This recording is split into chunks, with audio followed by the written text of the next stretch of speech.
நாம நல்லா இருக்கணும்னா 4 பேத்த பண்ணுனாலும் ஒரு தப்பும் இல்லை அப்படின்னு நாயகன் பட டயலாக்ல தாங்க இங்க வெண்ணிலா கண்மணி அன்புடல உலா வந்துகிட்டு இருக்காங்க. உறவுகள் அனைவருக்கும் வணக்கங்க. வீடியோக்குள்ள போறதுக்கு முன்னாடி நம்ம சேனலுக்கு ஒரு லைக் பண்ணி ஹைக் பண்ணி சப்ஸ்கிரைப் பண்ணிருங்க உங்க பொண்ணான கையால.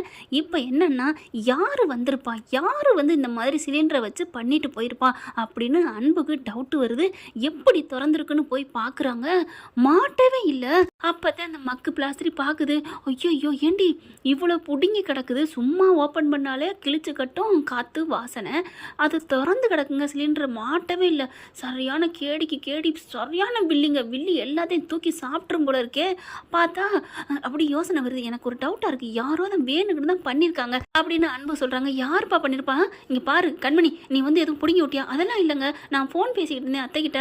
அப்போ தான் வந்து, ஆனால் அவன் பையன் மாதிரியே இல்லைங்க, பார்க்குறக்கு சிகப்பா சின்ன பையனா குட்டையாக இருந்தாங்க, ஆள் லேடிஸ் மாதிரியே தெரிஞ்சுங்க அப்படின்னு. அட்ரா சக்க போதுமே, அப்போ அவ தான் அப்படின்னு அடிச்சு சொல்ல, இங்கே மயூரி ஸ்வேதா யாரை சொல்கிறீங்க அப்படின்னு பார்க்க, உடனே யாரா அப்படின்னு சிவாமியும் எல்லாருமே கேட்க ஆரம்பிக்க, வேற யாரு, என் பொண்டாட்டி நல்லா இருக்கக்கூடாதுன்னு நினைக்கிற ஒரே ஆள் அந்த வெண்ணிலா தானே அப்படின்னு சொன்ன கையோட கார்த்தி, ஆமனே அவ்வளோத்தான் இருக்கணும், கண்டிப்பாக அவள் தான் அப்படிங்கிறாங்க.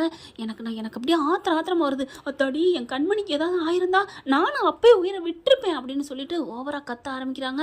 டே விட்றா, கொஞ்சம் பொறுமையாயிரு அப்படின்னு சிவகாமி அப்படியே அடக்குறாங்க. அப்படியே அழுகுது, அப்படியே அடங்கி போய் கிடக்கு. பாவங்க, மரணத்தை கண்ணு முன்னாடி பார்த்துட்டு இருந்தா எப்படி இருக்கும் கண்மணிக்கு?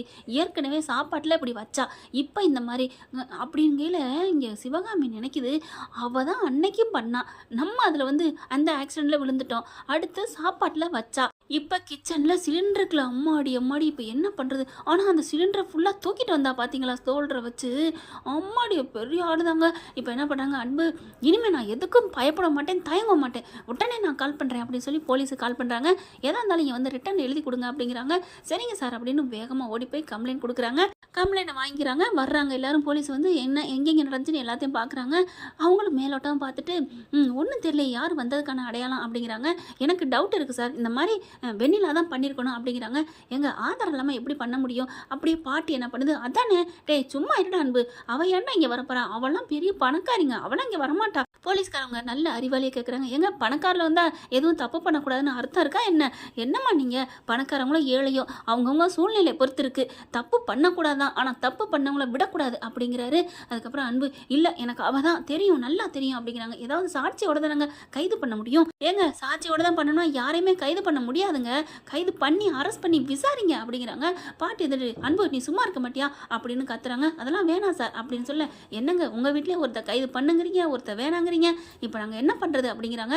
அப்போ தான் பார்க்குறாரு அன்பு, ஒரு நிமிஷம் இருங்க அப்படின்னு சொல்லிட்டு கிச்சன்லாம் போய் பார்க்குறாருங்க. நல்லா அப்படியே பூத கண்ணாடி வச்சு பார்க்குற மாதிரி சுற்றி பார்க்குறாங்க. கரெக்டாக பார்த்தீங்கன்னா நல்லா வெண்ணிலாவிட்ட காதில் மாட்டியிருப்பாங்க சின்னதாக, அது ஒன்று கீழே விழுந்து கிடக்குங்க. அப்படி தூக்கிட்டு வந்து இறக்கையில் விழுந்திருக்கு. அப்படியே எடுக்கிற, இந்த பாருங்க அப்படின்னு சொல்லிட்டு வேகமாக எடுத்துகிட்டு வந்து கொடுக்க, இவங்க எல்லாம் மக்கு மாதிரி தான் தேடி இருக்காங்க. இது யாரோடது அப்படிங்கல, ஐயோ இது வெண்ணிலாவோடதுலன்னு மயூரியும் ஸ்வேதாவும் குசுன்னு சொல்ல, அவங்க போலீஸ் கரெக்டாக விழுந்துருது. என்னது வெண்ணிலாவா, யாரு? பாட்டி உடனே, ஐயோ இவ வேற போட்டு கொடுத்துட்டாளுங்களே, சும்மா இருக்க மாட்டா. இல்லைங்க, வெண்ணெய் எதுவும் வாங்கணும்னு சொல்லியிருப்பா, வெண்ணிலான்னு சொன்னாங்க, அப்போ இது வெண்ணிலாவோடதா அப்படின்னு போலீஸுக்கு கரெக்டாக பிடிக்கிறாங்க பாயிண்ட. அன்பு கையை தட்டுறாரு, சூப்பருங்க, நீங்கள் தாங்க உண்மையான காவல்துறை அப்படிங்கிறாங்க. உடனே போலீஸுக்கு சந்தோஷம் தாங்கலை. இருக்கட்டும் சார், எனக்கு காதில் விழுந்ததை நான் சொன்னேன், அப்போ இந்த தோடு வெண்ணிலாவோட தானா? அதெல்லாம் இருக்காதுன்னு பாட்டி சொல்ல, அம்மா நீங்கள் இருங்கம்மா, நீங்கள் பேசுகிற பார்த்தா அந்த அம்மாவை நீங்கள் தான் வர வச்சிருப்பீங்க போல இருக்கே அப்படி சொல்ல, ஐயோ நானா இல்லை அப்படின்னு பாட்டி எஸ்கேப் ஆகுது. 1000 பேர் என்னதான் உயர்வு உசத்தி அப்படின்னு சொன்னாலும் தனக்கு ஒரு ஆபத்து வந்தா அப்படியே கழட்டி விட்டு ஓடுறதுல தமிழ்நாட்டில் நம்பர் 1ன்னு காமெடியில் பார்த்துருக்கோம். அதுக்கப்புறம் இந்த ஒன்று ஆதாரம் போதுன்னு சொல்லிட்டு நேராக வெண்ணிலா போய் பிடிக்க போகிறாங்க. அதுக்குள்ளே வெண்ணிலாவுக்கு கால் பண்ணி சொல்லிடுதுங்க, வெளியில் போகிறாங்க. போனோன்னு கச்சக்குன்னு பிடிச்சிடுறாங்க. வெண்ணிலா போயிட்டு பிடிச்சாங்க. எதுக்கு எதுக்கு இது பண்ண வரீங்க அப்படின்னு கேட்க, என்ன பண்ணியா, சிலிண்டரை தூக்கி கொண்டே மாட்டாமல் விட்டு வந்தியே அந்த குற்றத்துக்காக. நீ என்ன சிலிண்டர், நானும் அங்கே போகவே இல்லை, அந்த வீட்டுக்கு போய் நான் ரொம்ப நாள் ஆச்சு அப்படின்னு வெண்ணிலா சொல்ல, நான் எந்த வீடுன்னு சொல்லவே இல்லையே, நீ நான் ஏன் எப்படி சொல்கிற அப்படிங்கிற, ஐயோ மாட்டிக்கிட்டமே அப்படின்னு வெண்ணிலா புலம்ப, இல்லை நான் வரமாட்டேன் அப்படின்னு வீட்டுக்குள்ளே ஓடுது. ஆகுதுங்க. ஆனாலும் போலீஸும் பின்னாடியே போகிறாங்க. என்னம்மா நினச்சிட்டு இருக்க அப்படிங்கிற அன்பு வந்துடுறாங்க. ஏண்டி பாவி, என் பொண்டாட்டி அப்படி உனக்கு என்னடி பாவம் பண்ணா, என்னடி துரோகம் பண்ணா அப்படின்னு ஓங்கி அறையிறாரு. சார் நீங்கள் கைது பண்ணிட்டு போங்க, இவர் ஏன் என்ன அடிக்கணும் அப்படிங்கிறாங்க. அதுக்கப்புறம் கைது பண்ணிடுறாங்க. வேறு வழி இல்லை, நான் அது ஏன் தோடு இல்லை அப்படிங்கிறாங்க. உங்கள் தோடு இல்லையா, அப்போ உங்கள் காதை பாருங்கள் அப்படின்னு சொல்ல காதை பார்க்குறாங்க. ஒரு தோடு இருக்குது, ஒரு தோடை காணா, இப்படியே நில்லுங்க அப்படின்னு அன்பு என்ன பண்ணாங்க. சார் இவங்க ஏமாற்றிடுவாங்க சார், என் தோடு எங்கேயோ விழுந்துருச்சு, எடுத்து வச்சுட்டு என்ன சொல்கிறாங்க, இன்னொரு தோடு எங்கேயோ போயிடுச்சுன்னு சொல்லுவாங்க, இப்படியே இருங்க எடுத்துடுறேன் அப்படின்னு வீடியோவும் ஃபோட்டோவும் எடுத்துடுறாங்க. அப்படியே காதை மறைக்குது, கையை எடுமா அப்படின்னு சொல்லிட்டு, இங்கே பாருங்கள் நீதிபதி அவர்களே, கோர்ட்டுக்கு வந்தால் இந்த பிள்ளை மறைச்சிடக்கூடாங்கிறக்காக தான் நான் வீடியோ எடுக்கிறேன். இந்த ஒத்தத்தோடு எங்கள் வீட்டில் கிடந்துச்சு, இந்த ஒத்தத்தோடு இவ காதில் இருக்குது அப்படிங்கிறாங்க. இல்லை என் காதலெல்லாம் இல்லை அப்படின்னு மறைக்குது. வடிவில் ஒரு படத்தில் சொல்லுவாள், இல்லை கேமரா வச்சுருப்பாங்க, நான் பண்ணலை அப்படின்னு ஆதவன் படத்தில் அந்த மாதிரி சொல்லுது வெண்ணிலா. அதுக்கப்புறம் கிளம்புமா, பண்ணுறதெல்லாம் முள்ள மாதிரி முடிச்சு வைக்கத்தானா, இதில் வேற இல்லையாமே அப்படின்னு போலீஸ்காரர் கூப்பிட்டு போகிறாங்க. போலீஸ்காரர் புகழ்ந்து தள்ளுனாரு அன்பு. அப்படித்தான் ஃபேவராக நல்லபடியாக நடந்துக்கிறாங்க. இதே மாதிரி எல்லா இடத்துலையும் காவல்துறை நடந்துட்டா ஏங்க குற்றங்கள் வரப்போகுது, அதிகமாக கொஞ்சமாக குறையும் தானுங்க. இப்போ கண்மணி கிட்ட விஷயத்தை போய் சொல்லிடுறாரு. இங்கே வெண்ணிலாவையும் கைது பண்ணி கொண்டு போகிறாங்க. கண்மணி பார்த்தீங்கன்னா என்ன ஒன்றும் பயம் இல்லையே, அவள் எதுவும் பண்ணியிருப்பாளே, என்னம்மா என்ன பண்ண போகிற நம்மளை, நீ அதெல்லாம் பயப்படாதங்கிறாங்க. பாட்டி பார்க்குது, அடி ஏன்ட்டி இப்படி ஒன்னால தண்டி எல்லாம் அப்படிங்கிற மாதிரி பார்க்குறாரு. என்ன பாட்டி ஏன் பொண்டாட்டியை முறைக்கிறீங்க, பண்ணதெல்லாம் அவள் பண்ணது உனக்கு தெரியுமா, என்ன தெரியுமா, இங்கே பாருங்க இக்கடை சூடு அப்படின்னு சொல்லிட்டு எடுத்து, இல்லை செல்லில் பார்த்தா யாருக்கும் தெரியாது அப்படின்ட்டு பெரிய டிவி ஹாலில் சிறகடிக்க ஆசை மாதிரி போட்டு காமிக்கிறாரு. அப்படியே பார்த்தீங்கன்னா ஒத்ததோடு இருக்கா, இது என்னட்டு இல்லை அப்படின்னு சொல்கிறதெல்லாம் கரெக்டாக இருக்குது. என்ன நினச்சிட்டு இருக்க அப்படின்னு சொல்லிட்டு கைது பண்ணி கூட்டி போகிறாங்களா.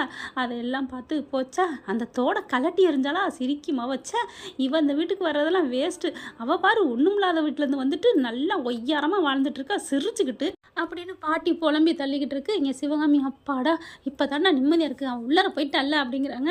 உள்ளர போனால் என்ன 15 நாளில் வெளில வந்துடுவா பாட்டி அப்படின்னு கார்த்தி சொல்லு. அதெல்லாம் வரக்கூடாதுடா, அவளுக்கு குறைஞ்சபட்சம் 10 வருஷமாக தண்டனை கொடுக்கணும் அப்படின்னு பெரியம்மா சொல்கிறேன். உடனே பார்த்து கார்த்தி என்ன பண்ணேன், 10 வருஷமா இல்லைப்பா பெரியம்மா, பிக் பை மீம்பரில் அவங்களுக்கு எப்படி 100 வருஷமாக தண்டனை கொடுக்கணுட்டே, இருக்கிற ஆயுசே எத்தனை வருஷம் இருக்க போகிறோமோ, என்னடா அறிவில்லாமல் பேசிக்கிட்டு அப்படிங்கிறாரு அவங்க அண்ணே. அப்படியாண்ணே, சரிண்ணே அப்படிங்கிறாங்க.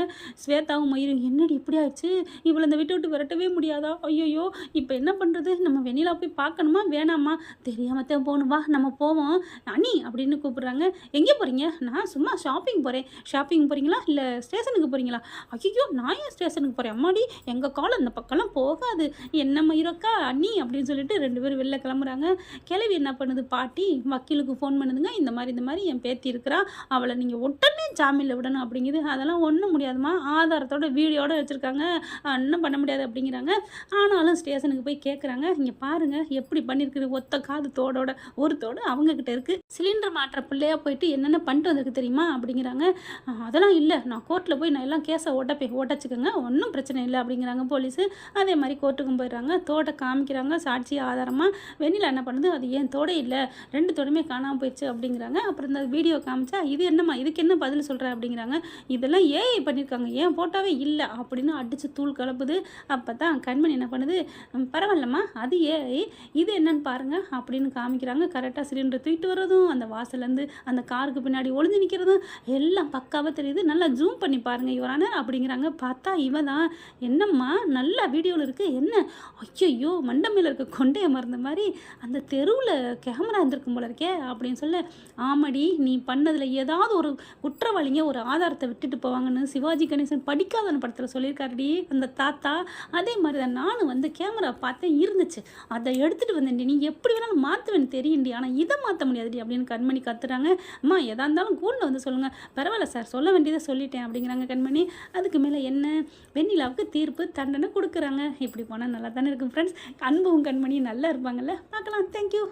இந்த வீடியோ உங்களுக்கு பிடிச்சிருந்தா தயவு செய்து லைக் பண்ணுங்க. இன்னும் அப்டேட்ஸ்க்காக சேனலை சப்ஸ்கிரைப் பண்ண மறக்காதீங்க. நம்ம கிட்ட இருக்க எல்லா சேனல்ஸோட லேட்டஸ்ட் வீடியோ அப்டேட்ஸ்க்காக மேல ரைட் சைடுல காட்டுற லிங்கை கிளிக் பண்ணி வாட்ஸ்அப் குரூப்ல ஜாயின் பண்ணுங்க. உங்களிடம் விடைபெறுவது நான் உங்கள் மெஹர்.